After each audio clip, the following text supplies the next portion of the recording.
Hey everyone, welcome back. This is Lucid. We're hopping back into our game with Late Age Ulm. If you recall in our last episode, the noose was tightening around Marignon's neck, and our turn ended with moving our large army towards Marignon's capital and hoping that he would come out to intercept it. So, before we go through all the stuff at the top, let's check out our battles. So this is our small raiding party, taking back the forest that was going to give him a fair amount of income. And you can see he hardly has anything here. He's got about 9 PD. So I'll speed this up. You can see, even though I only have a few crossbows, they're going to do pretty good work. We rout both squads before they make it in. Our lone wolf in the middle, I feel like we should name him. He even survives. Okay. And then this was the province where we were hoping that Marignon would move a large army into to intercept us. We're not sure if they will. Let's see. They don't. It looks like they're going to stay probably in their capital. This is about 15 PD, maybe? Something like that. And you can see they are no match for all of our crossbows.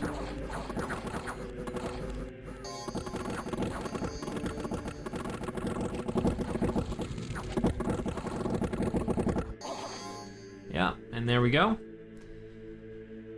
Let's check out everybody else's battles. We see Utgard attacking Lemuria.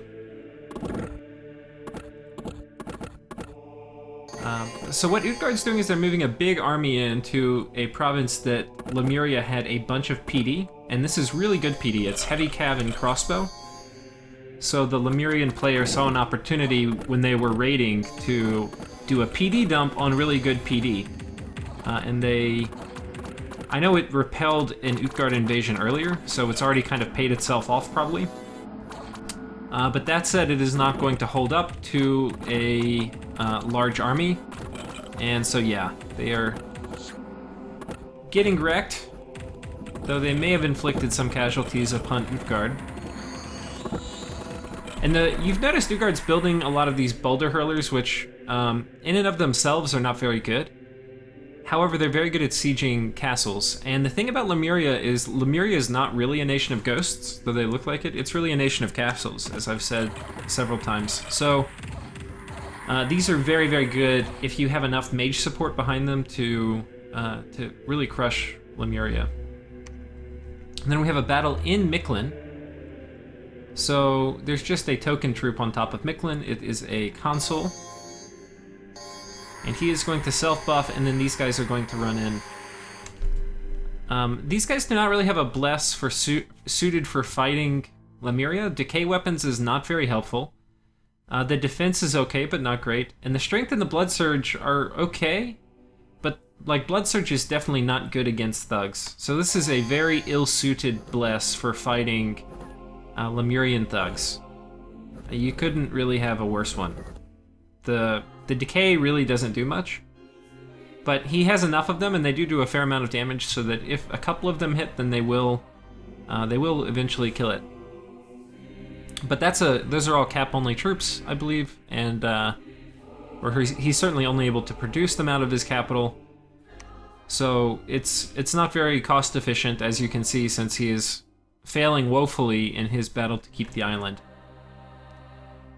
Magic weapons would have been an awesome pickup. And I think that's it for the battles this turn, so let's take a look. We cast Sanguine Heritage, so we are getting our vampire economy going. We found a Well of Pestilence. This was, if you remember in the previous video, I noticed there were death scales here. And I hadn't really noticed it till I was going back and looking through my turns and doing the Let's Play. And so then I came back, and last turn we did a Dark Knowledge and searched for death, and we found it. And indeed there was a Well of Pestilence, so that was really nice. And then we found another death site, so we're going to have a good death income this game. We found a Burial Mound, which is only 1 death gem. But our death gems are up to 4 now. It's our highest income. And we'll be able to do some pretty good stuff with that. We can probably make Skull Mentors and in the early game, because we'll have Construction 4 pretty soon, and that's what you need for Skull Mentors. Though I will need a Death 2, so I'll probably have to forge a Skull Staff and then make Skull Mentors. But that would really help get my research off the ground, since while I have a ton of income, it's really split between getting these guys who are not super duper efficient in terms of how much you pay for how much research you get. And then I'm spending a lot of money on not capital mages, but on mages for blood hunting. So yeah, it's my research, even though I have a very good mage production, is not great. So, let's go through the events real quick. We had Astral Pearls, nice, and a few more gems. So that's really nice. We're getting pretty good events even though we're taking Misfortune. When you take Misfortune, don't expect to be lucky. And when you take Luck, expect to be unlucky. Okay, so we're going to attack here. We've got a pretty big army. Now, I have a big group here. This is about 100 units, and they are not going to be able to make it. So I'm having to think a little carefully about this, because if Marignan decides to patrol the province when I move in, I'll be fighting them without really my full force. I'll be fighting them with just these guys, and this is about 400 units. And this is about 60 units, so it's about 450, 500 units that I have moving in. He's got 250, so I'm going to outnumber him 2-1. So if he moves in, if he patrols, I'll be in a little bit of trouble. He will have a lot of PD, and he's going to be casting flaming arrows. So that doesn't bode well for me, but I think I outnumber him enough where I would still crush him. But he would probably inflict... This is probably the point where he would inflict the most attrition, because if I wait one turn and bring all these guys in, I'm going to have a fair, 50 more crossbows and then a really good front line. So, yeah. That said, I do have Summon Imps, which are really, really good against disrupting enemy crossbows. Or not really good, but they're pretty good, especially for how early they come out. So we will be doing that. We'll be moving them in. I've got more blood slaves coming on this dude, and then I'm bringing another blood mage. And he won't be there in time for the battle next turn, where I'm hopping on top of Micklin's Cap. But if I do win and I storm Micklin's Cap, he'll be able to help. And he's going to bring a lot more blood slaves. Well, not a lot. He's bringing some more. So we'll see. Hopefully I have enough blood slaves to do Summon Imps when I actually storm the fort. So that's my plan up here.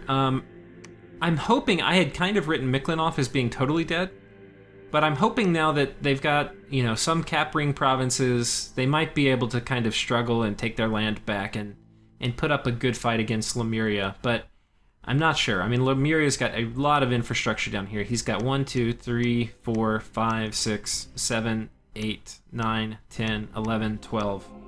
I think this is forted too. 12 or 13. There's probably a fort coming up here too. I've been warned that there's probably a fort. I'm fine letting him build it. By the time I get around to attacking it, I'll probably appreciate taking a free fort from Lemuria, because they probably will be my next target after Micklin. And yeah, that's basically it for this turn. Let's check for diplomacy real quick. Okay, I'm sending him an encouraging message.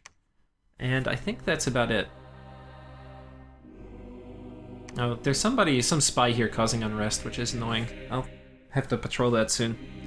And I think that's it for this turn. So this was turn 25. We're going to hop now into turn 26. I need to go ahead and delete some of these turns I've done a Let's Play for. It's kind of arduous scrolling through everything.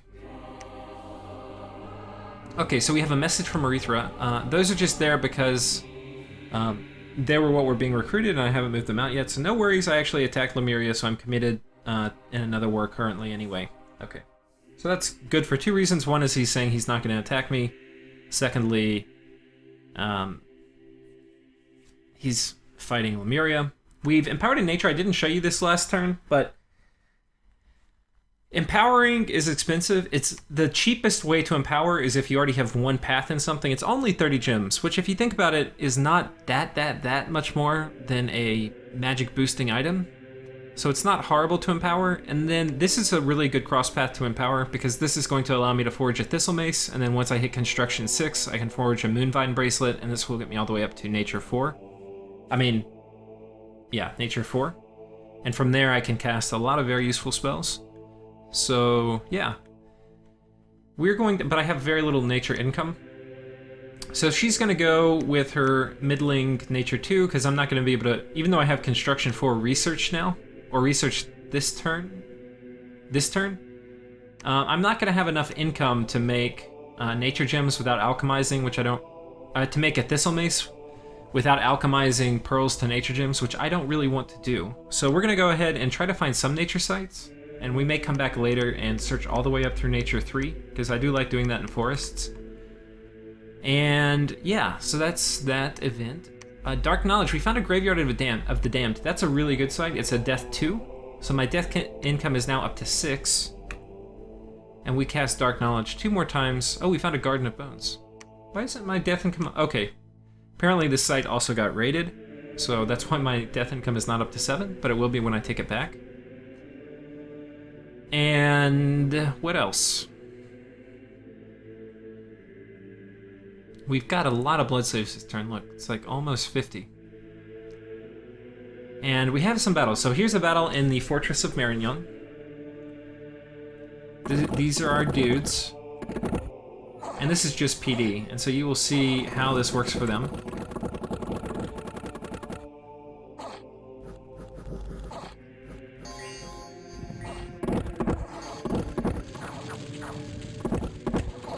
Yeah. That is about 400 or 300 crossbows. Let's actually count. Yeah, we're right under 300. We're at about 400 troops. So I must have miscounted when I was saying how many troops I was moving there. We're right at under 400. I think this is a Thurin province. Yeah, these guys are probably gonna get wrecked. Okay. And I think this is just taking back PD. I don't think there's much here. No.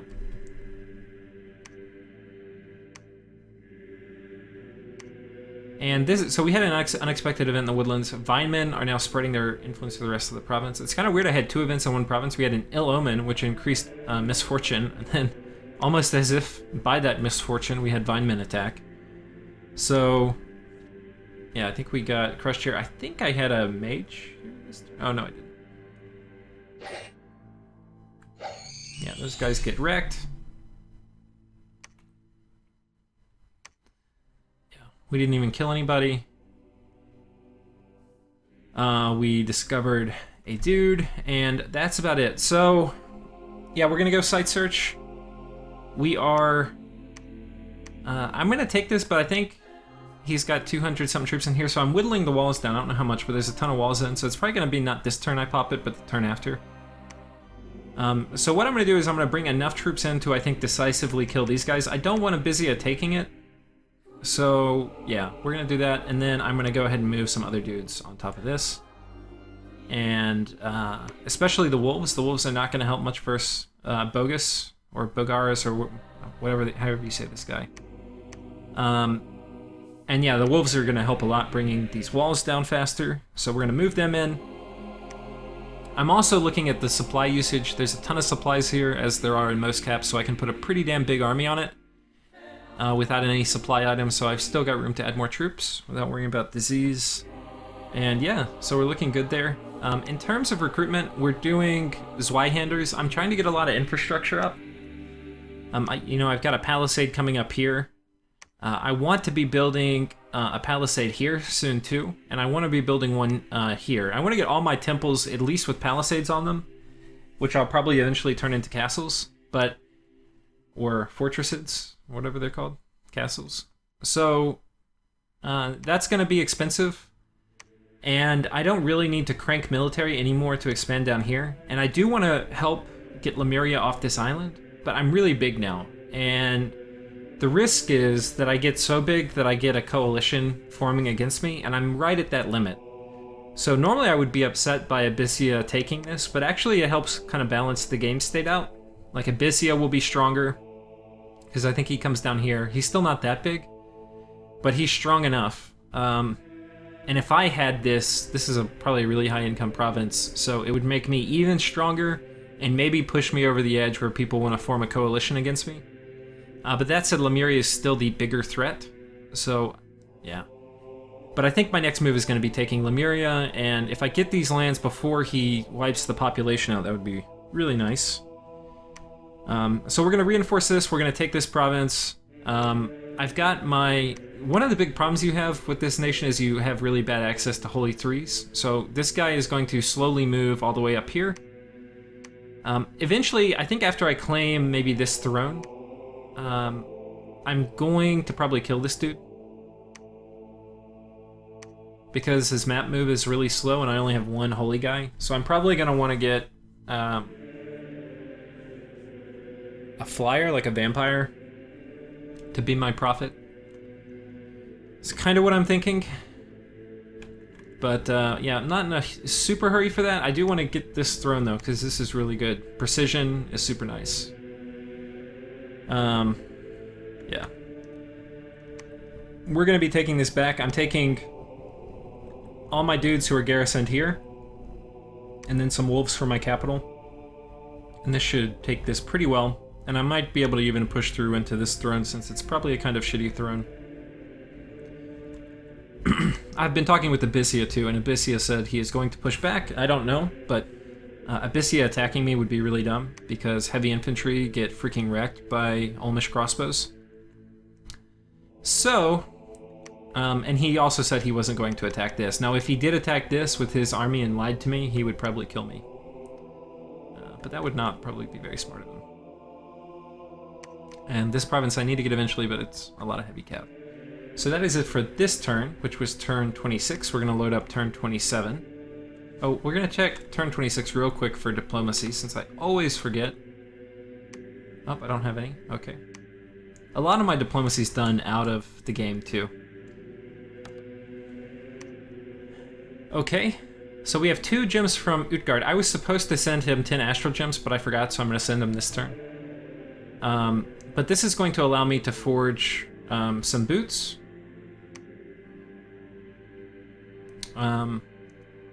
And I'm also sending blood slaves to Micklin, because Micklin told me offline in Steam. I said, hey, is there anything I can do to help?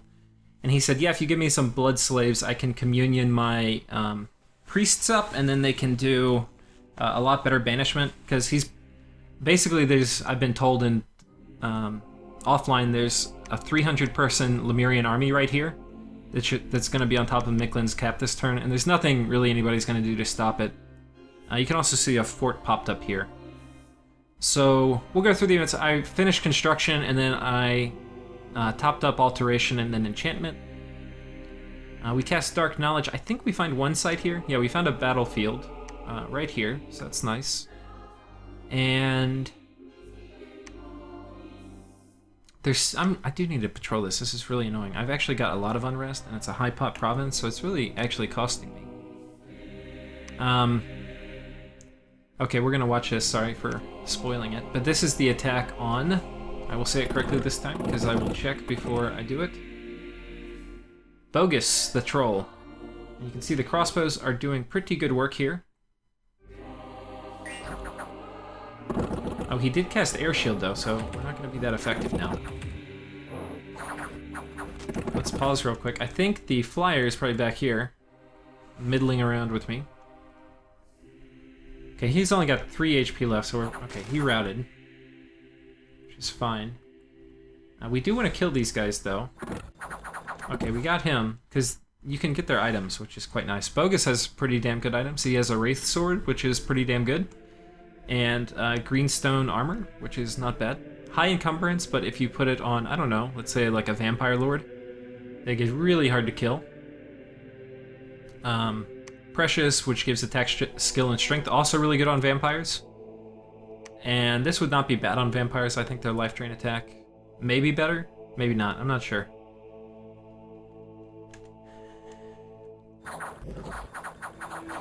Probably not. I think the sword's probably better.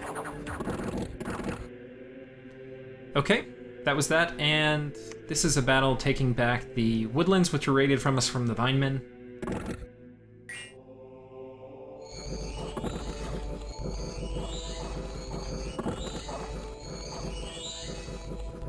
Okay, may they rest in peace.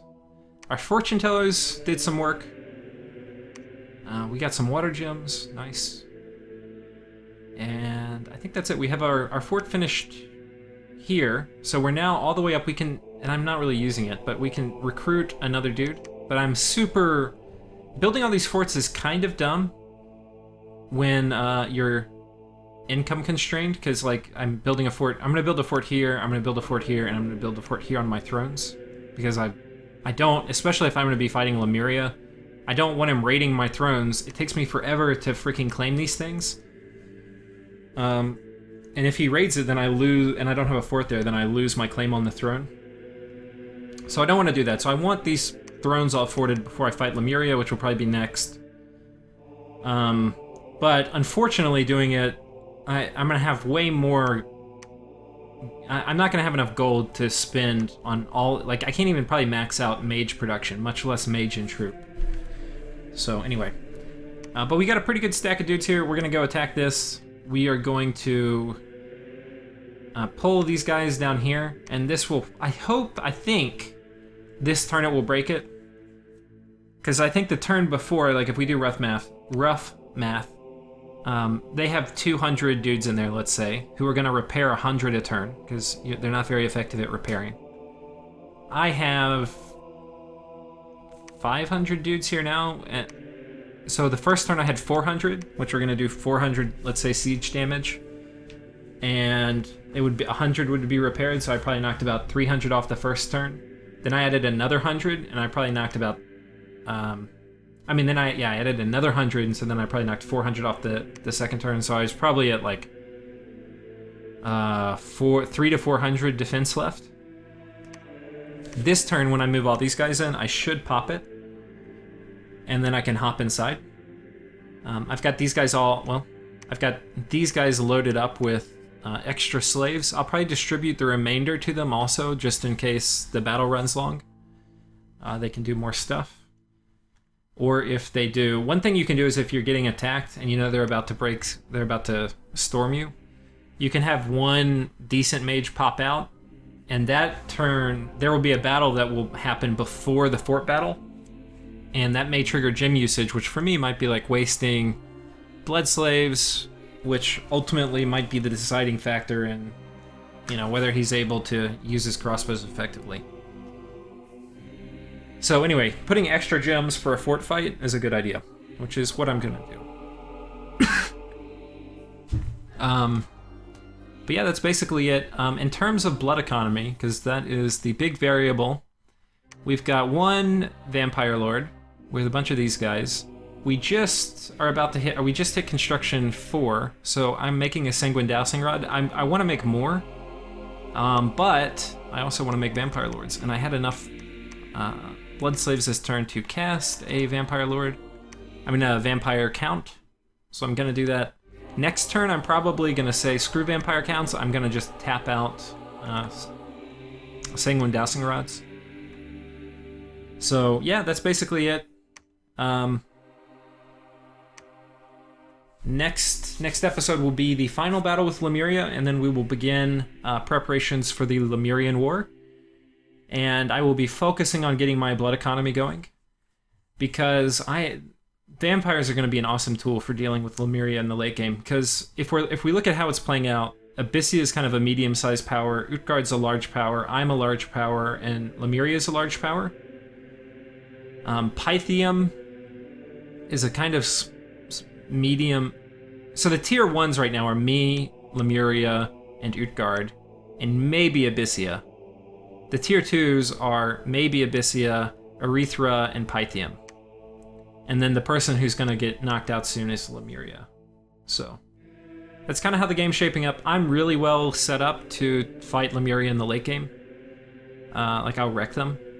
So I don't want to make it to the late game. I would rather fight him before Winds of Death come out. But if all he's going to do is rigor mortis and stuff like that, I definitely have the tools to deal with that. Whereas I can earth power on my mages, and I have Ghoul Guardians, which I'm starting producing, hopefully. Yeah. These guys absolutely crush Lemuria. Both the thugs, the consuls, and then also the other troops. And then because I have this fire mage, which you don't normally get, I'm going to be having flaming arrows, which also crushes large ghost armies. So what I'll be able to do is just take a big, large army. I'm going to need some nature items for supplies, probably. And I will just march here and take all his castles. And he can't stop me. The problem is, once I do that, I will be the obvious big power, and they will form a coalition against me. So I'm not sure how much I want to do that. It's almost in my best interest to let Lemuria be a Cancer. Anyway, I'll be thinking about it. I'm definitely going to take this, and I probably will take this. But I don't want to take it enough. And I want the other nations to be involved. I don't want to unilaterally take this, because then they'll probably be entangled in a war with Lemuria that'll be hard for them to get out of. Because he's definitely going to try to get them to all attack me. So anyway, I'm going to be cautious about how quickly I move into this war. But first things first, which is the next episode, will be the end of the Marignan War. So thanks everyone for watching, and I will see you next time.